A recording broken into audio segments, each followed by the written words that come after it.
Europe 1.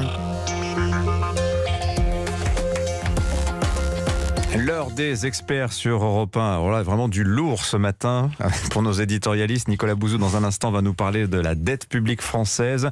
Mais d'abord, Vincent Hervouet. Bonjour Vincent.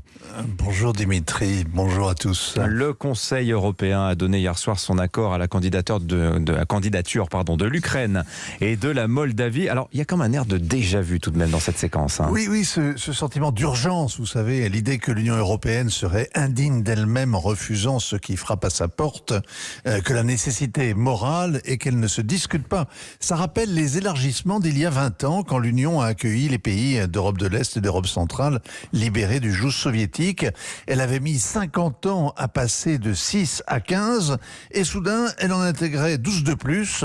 Elle aurait préféré l'approfondissement de l'unité plutôt que l'élargissement de l'Union. Mais comment faire autrement avec ses voisins si enthousiastes, ses cousins qu'on a trop longtemps négligés?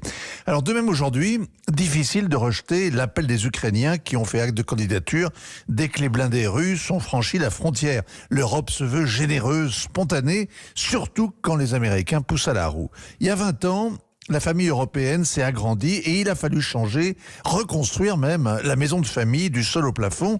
Tout a changé dans le fonctionnement communautaire, les règles, les repères, bientôt les traités. Pas un changement de taille, un changement de nature. L'Europe a failli en crever, le Royaume-Uni s'est enfui. Et hier, c'était un peu bis repetita. Alors, c'est le point de départ d'une nouvelle histoire pour l'Europe, a dit Volodymyr Zelensky. Oui, l'histoire, c'est le mot-clé des dirigeants européens quand ils sentent une force irrépressible qui les emporte malgré eux. Leur impuissance s'appelle l'histoire. Avec l'Ukraine, s'ils pouvaient, ils seraient debout sur les freins. Mais les grandes orgues de la propagande les sermonnent, les prudents sont munichois, les rabat-joie sont forcément égoïstes, et les calculateurs ne comptent pas. Alors hier, le Conseil européen a applaudi l'homme en t-shirt kaki que personne ne connaissait il y a 6 mois. La morale bruxelloise proclame que les nouveaux venus sont aussi européens que les vieilles nations qui ont inventé le traité de Rome, et même davantage parce qu'ils souhaitent ardemment en être et parce que le régime communiste les en empêchait. Quand Emmanuel Macron dit « Nous avons avancé à pas de géant, nous le devons au peuple ukrainien qui se bat pour défendre nos valeurs », on s'interroge un peu quand même sur le patriotisme comme valeur et on entend que les nationalistes ukrainiens sont déjà européens et qu'ils l'ont bien mérité. Alors, disons tout de même, Vincent, que la négociation d'adhésion peut prendre des années, ça n'est jamais garanti. Oui, rien n'est garanti. L'enfer européen est pavé de bonnes intentions qui ont mal tourné. Les sanctions, par exemple, elles n'ont pas affamé les Russes ni entravé leurs machines de guerre. Avec la flambée des prix de l'énergie, le Kremlin a même encaissé en avril des milliards de dollars de plus que l'an dernier. En revanche, les sanctions coûtent de plus en plus cher aux économies européennes. De même, les bonnes intentions pour l'Ukraine de demain évitent de s'interroger sur les besoins militaires et financiers urgents des Ukrainiens de cette fin juin.